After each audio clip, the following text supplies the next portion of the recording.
Welcome to the Trail of Tears Commemorative Park in Hopkinsville, Kentucky. This trail is named after a pretty bad piece of history dealing with the Indians, which we'll get to a little bit later on in this show. A lot of history happened here, and there's a reason why it's called the Trail of Tears.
Hey everyone, yep, it's me.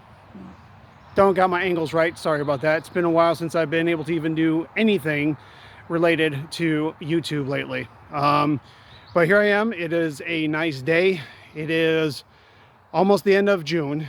It's been a while since I was able to do anything for you guys. So what's happened? Well, I moved from Indiana to Kentucky, so I'm in Kentucky now.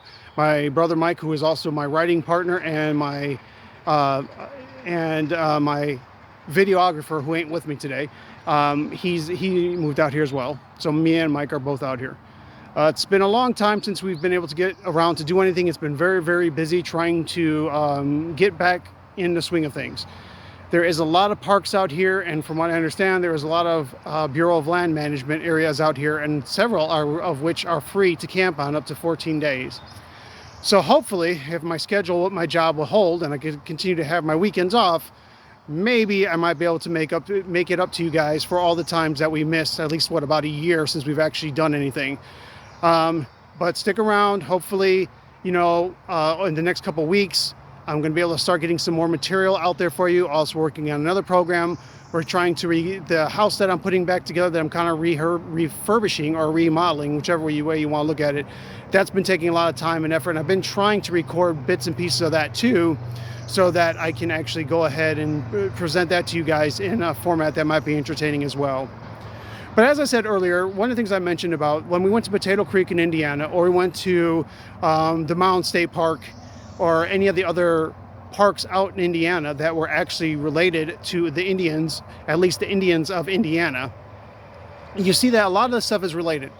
As you see, throughout the United States, before it was the United States, it was mostly Indian territory. There was Cherokee, and there was Adena, and there was Hopewell, and there was all kinds of other Indians that were here before us. So it's interesting to see that now that I'm in Kentucky, I come back to the Trail of Tears, when the Cherokee got driven out. So it's interesting. I'll try and get you some more information, some more facts. Like I said, it's a little rusty, so if it's a little bumpy this first ride, sorry. Hopefully the next ones, as I get back into the swing of things for you guys, are going to be entertaining, and I'll get some comments. And maybe, hey, if any of you are out in this area or have been out in Kentucky, or even parts of Tennessee, and you have some good ideas for some trips for me to take you along with, let me know. But I'll talk to you guys in a little bit. Let's see if I can get some more information, something more entertaining for this video for you folks. See you in a little bit. If you guys have been following the Let's Go Outdoors channel that me and my brother Mike have been working on a lot, when we were in Indiana, we were doing a lot of work. And a lot of the stuff that we were coming across was dealing with Indians throughout Indiana. It's amazing that as we go through even different states, like in this case, Kentucky, where white men had forced, the Cherokee Indian out of their own land so they could turn it into farmland and develop it and stuff. It seems that we cannot do any good, us Europeans. As we came into more and more of the United States, we decided to take over more and more land that wasn't ours, which is interesting because it seems like that's even in today's standards in the 21st century. This is the park, and it's a little bit of a trail. It's a 1-mile walk. It's been a while since I actually posted. Moved to another state. I'm working on a house and a whole lot of stuff. So all those who are watching and wanting new material, sorry it's taken me so long to get back to you guys. But here I am. I'm going to try and get started again, this time in a different state. In Indiana, I was able to finish 11 of the 15 parks I wanted to do, and that was about it. Maybe eventually I will go back and I will be able to finish the last few parks in Indiana that I was going to finish. But I wanted to take you along with this little trip. It probably won't be a full video. I mean, I'll try and make it interesting since it's been such a long time. But the 23 people or so that I have that are subscribers, I do appreciate you taking the time with me when I do try and do these little runs or these little walks that I do every so often, just so that I can keep you guys up to date on what's going on. So, without further ado, let's see what's going on.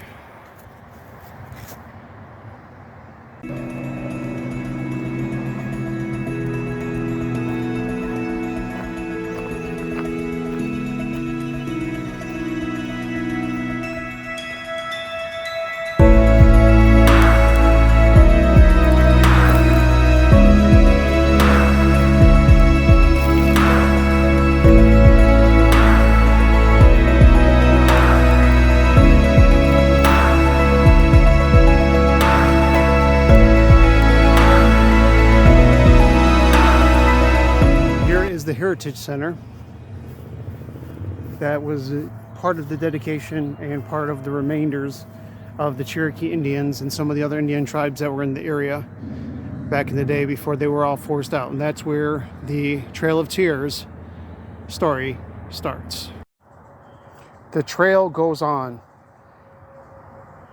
but they stand at the end of their journey, shivering in the cold, shaking with sickness that no leader should endure. The trail goes on, but they stand upon this ground, one with head bowed in silent acceptance, leaning on his stick, the other with hands outstretched, asking the Great Spirit to help him know the reason for the grieving and the suffering of his people.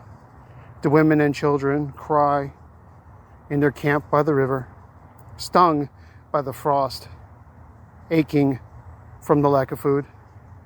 They look to their chiefs for answers, and in their eyes see only expressionless despair. The trail goes on, but two chiefs lie here in the stillness, unable now to help their people. Throw off the oppression of the white man and his manifest destiny. Their pain lives on in these figures, silent now beneath the sun and the stars, and the trail goes on. Thomas E. Morris Jr., dedicated December 17th, 1989.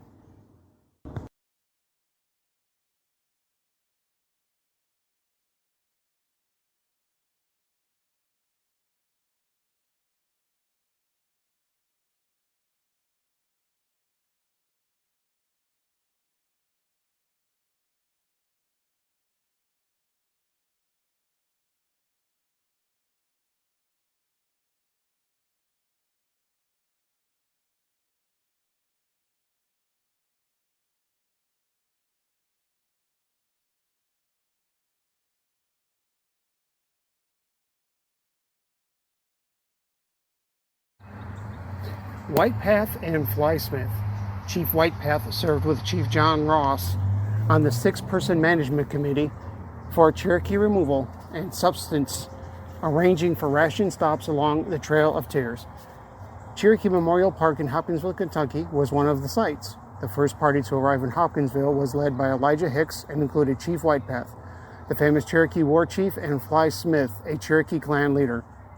The Hicks party had been the second group to leave the Rattlesnake Springs stockade area on October 4th, 1838, with Whitepath heading the column. But by the time they reached the Cumberland River, they had already passed the first group under John Bangay, who had departed on October 1st. Chief Whitepath, a member of the Cherokee National Council, was a full-blood who had resisted the new ways of the mixed bloods with their talking papers or treaties. President Andrew Jackson had honored him with a watch for his bravery in 1814 when he, Jonaluska, and Going Snake had led 600 Cherokees in a successful flanking attack against 1,000 barricaded creeks.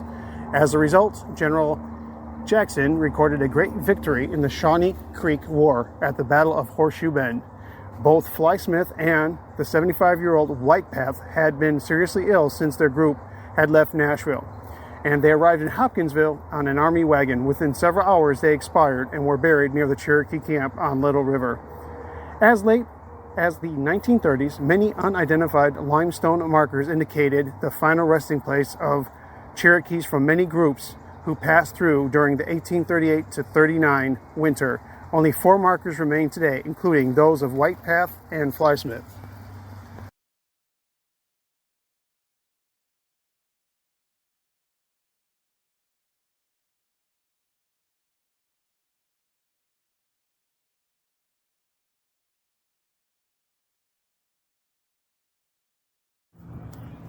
The Cherokees, a civilized people. The Cherokee people once occupied much of the mid-Atlantic territory of North America. During the American Revolution, they sided with the British against encroaching settlers and were forced to live in the mountains of Georgia, Tennessee, and North Carolina. The Cherokee then peacefully traded with the white newcomers, learned their ways, became farmers, and sometimes intermarried with them. Cherokee men used steel and iron axes, built homes of logs and brick and stone, produced corn, cotton, vegetables, and raised sheep, hogs, and cattle. The Cherokee women cooked in iron pots and copper kettles, spun and wove and used steel sewing needles for their families' clothing and household needs. By 1800, the Cherokees had their own Christian churches, sawmills, blacksmith shops, grist mills, and schools. In 1821, Sequoyah developed a Cherokee alphabet representing all the sounds in the Cherokee language, enabling his people to become the first Indian tribe with their own written language. By 1828, they printed books and published a newspaper, The Phoenix, in both Cherokee and English. Influenced by the white man's government in Washington, D.C., they established a capital at New Echota, Georgia, and adopted a written constitution providing for an elected chief, a Supreme Court, a legislature, and a code of laws. The Cherokee were recognized as a nation of civilized farmers when the federal government forced them to leave their lands and move west in the 1830s. Hey everyone. So I hope you enjoyed this little foray into me getting back into my outdoor program. We did learn a few interesting things about the way the Cherokee were driven out of Alabama and Kentucky and Tennessee and some of the other counties. It's a shame that us as human beings couldn't have just worked together with the people who actually were here before us. We did learn a lot of things from them, and they actually worked with us, and they created their own government, and they were builders, and they were workers. They had their own businesses. It's just amazing that we came in and basically to drive them out to take their land. But I guess that's human nature. We always want something that belongs to someone else, whether we deserve it or not. Oh well, what are you going to do? Anyways, I hope you enjoyed this first attempt, let me say attempt, with my video. I'm using a different phone with a different camera, so it doesn't seem to have very good stability. So I'll try and work on that for the next time. So if you get a little dizzy because some of my shots are kind of bouncy, I'm sorry. Hopefully the next time I get out there, I'll be able to solve my stability problem. I don't know what's going to happen next. I don't want to get your guys' hopes up, but I do know I'm going to try and start being a little bit more regular when it comes to uploading videos and trying to keep in touch with you guys.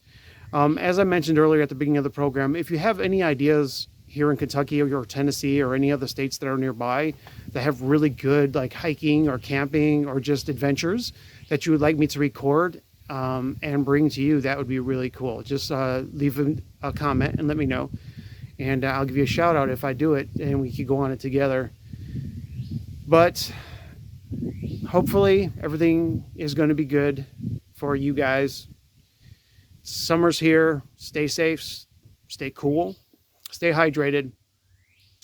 And as usual, I really enjoy you joining me on this little adventure that I had today. If you have any questions or comments, please leave them below.